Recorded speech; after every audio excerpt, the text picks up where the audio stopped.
जयंती मंगला काली भद्रकाली कपालिनी दुर्गा क्षमा शिवा धात्री स्वाहा स्वधा नमोस्तुते। नमस्कार, स्वागत है आपका आचार्य वाणी में। मैं आचार्य डॉक्टर विक्रमादित्य आपके साथ हूँ और आज का विषय जो है मीन राशि वालों के लिए सूर्य का जो परिवर्तन मिथुन राशि में होगा वो क्या कुछ करेगा आपके साथ। देखिए, सूर्य का परिवर्तन एक स्वाभाविक प्रक्रिया है और ज्योतिष के अंदर हर परिवर्तन को किस प्रकार से उसके योगायोग बनने वाले हैं वो हम समझाने का प्रयास करते हैं।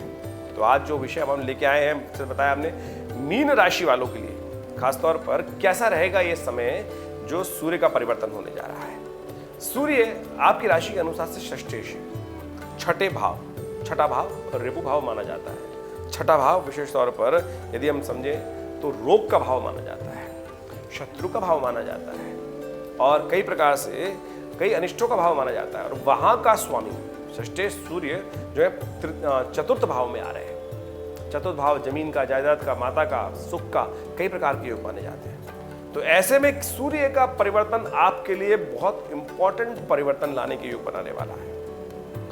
चतुर्थ के सूर्य विशेष तौर पर जब परिवर्तन होकर चतुर्थ भाव में आते हैं तो विशेष तौर पर क्या कुछ करते हैं ज्योतिष के दृष्टिकोण से। सैद्धांतिक तौर पर ज्योतिष के दृष्टिकोण से चतुर्थ भाव में विशेष तौर पर जो योग बनाते हैं वो विशेष तौर पर माता के लिए थोड़ा भारी योग बन सकता है। खासतौर पर स्वास्थ्य संबंधी समस्याएं उत्पन्न करने के योग बन सकते हैं। तो इस सब संबंध में विशेष तौर पर ध्यान रखने की जरूरत है। लेकिन क्रिएटिविटी बढ़ाने वाला होता है, इसमें तार्किकता बढ़ाने वाला होता है। तो जो लोग तार्किक कार्य करने का, यानी ऐसे ऐसे कुछ कॉन्सेप्ट्स आपके मनोविचार में उत्पन्न हो सकते हैं शायद आपने उस विषय में पहले सोचा ही ना हो। क्रिएटिविटी उत्पन्न करने के योग दे सकता है ऐसे में विशेष तौर पर।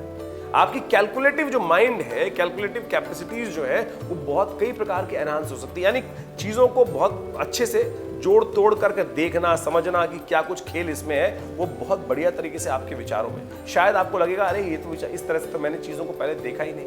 तो ये कुछ उत्पन्न करने के योग मीन राशि वालों के लिए ऐसा कुछ प्रभाव हो सकता है कि जो सूर्य का परिवर्तन जब मिथुन राशि में है तो मिथुन राशि वालों, मिथुन के परिवर्तन के हिसाब से आपकी तार्किक दृष्टिकोण यानी कॉन्सेप्ट, जो चीज को समझना और उसको अपने अंदर उतारना और उस पर अपने वक्तव्य देने की जो कला है वो बहुत बढ़िया तरीके से निखार होने के योग बन सकते हैं। तो फिलोसफिकल कार्य करने के लिए ये समय बहुत अच्छा दिखाई देता है। और विशेष तौर पे हम समझें तो खास तौर पर, लेकिन ऐसा भी परेशान कर सकता है कि आपके अंदर कुछ ऐसा प्रवृत्ति जाग सकती है कि जो लोग आपसे ज्यादा आगे बढ़ पा रहे हैं उनके प्रति कॉम्पिटिटिवनेस आपके अंदर ज्यादा बढ़ सकती है। तो ये कॉम्पिटिटिवनेस पॉजिटिव भी होती है, नेगेटिव भी होती है। इस बात का आपको ध्यान रखना चाहिए। कई बार क्या होता है कि हमसे ज्यादा सामने वाला जो कमजोर व्यक्ति है वो हमसे आगे निकल जाता है। तो ऐसे में मन में कई बार ईर्ष्या उत्पन्न हो जाती है।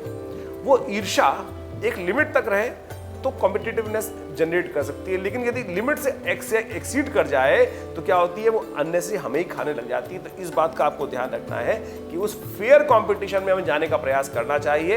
अनफेयर कंपटीशन में फंसने का प्रयास मत कीजिएगा, वो आपके लिए थोड़ा सा भारी रह सकता है। जमीन जायदाद के क्षेत्र में यदि कोई केस चल रहा है तो ऐसे में ये समय आपके लिए भारी दिखाई देता है, तो पहले से आपको उसको तैयारी करने का प्रयास करना चाहिए।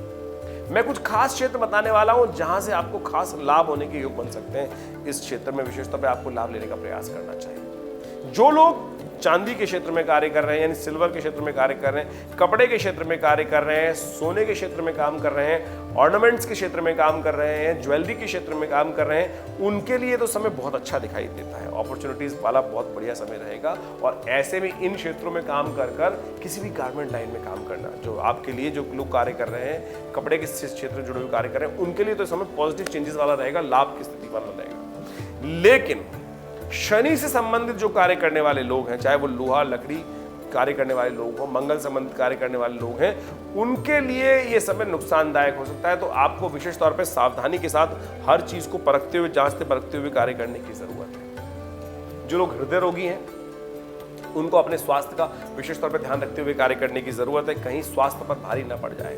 ऐसे में ये मृत संजीवनी मुद्रा का नित्य प्रति सेवा लाभ लें। पहली उंगली अंगूठे बेस पे लगाकर बीच की दोनों उंगलियों को अंगूठे के साथ लगाएं और बहुत ज्यादा गुस्सा ना करें। ये समय अननेसेसरी कहीं सुखों में कहीं परेशानी ना उत्पन्न कर दे।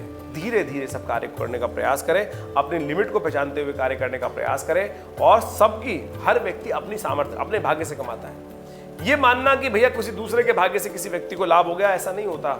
अवश्य में भुक्तव्यम कृतम कर्म शुभाशुभम शास्त्र में कहा गया है। तो कोशिश ये करें आप दूसरे की प्रोग्रेस को देखकर या दूसरे के खासतौर पे फॉल को देखकर उसके साथ बहें ना, अपनी स्पीड पर ध्यान देने का यदि आप प्रयास करेंगे तो बहुत बढ़िया तरीके से आपको लाभ प्राप्त हो सकता है। ये समय आपके अंदर थोड़ा सा आवेश बढ़ाने वाला है, तो अपने आवेश को कंट्रोल करने का प्रयास करना चाहिए। आपकी पावर्स बढ़ने वाली हैं, ये तो साफ दिखाई दे रहा है। आपकी पावर्स बढ़ने वाली है और अधिकार युक्त आप बात करने वाले हैं। आप में जितनी कमांडिंग कैपेसिटी है वो बिल्कुल उसका लाभ आपको प्राप्त होने के योग बनते दिखाई दे रहे हैं। ऐसे में कुछ खास उपाय आपको अवश्य करने का प्रयास करना चाहिए। यदि उपाय करेंगे तो बहुत बढ़िया कल्याणकारी रहेगा। नित्यपति भगवान सूर्य को जल दें।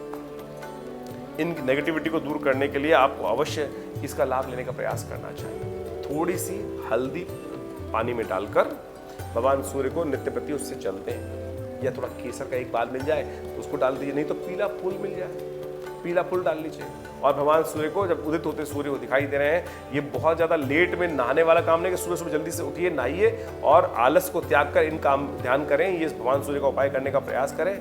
इससे आपके बहुत सारे कष्टों को दूर करने का अवसर आपको प्राप्त हो जाएगा। ये छोटा सा उपाय है। इसके साथ साथ संक्रांति जब मिथुन की होती है तो शास्त्र में कहा गया है कि अन्न का दान करना चाहिए, वस्त्र का दान करना चाहिए, दूध का दान करना चाहिए और खासतौर पर दही का दान करना चाहिए। ये चारों चीज़ें विशेष तौर पर बड़ी कल्याणकारी रहेगी। तो इस समय में जहाँ कुछ सब जब समय मिल जाए तो नित्य प्रति थोड़ा बहुत कुछ ना कुछ उपाय करने का प्रयास करें, आपके लिए कल्याणकारी रहेगा समय। हमने विशेष तौर पर मीन राशि वालों के लिए बताया है कि कैसा रहेगा समय, इसका आप लाभ लेने का अवश्य प्रयास करें। धन्यवाद।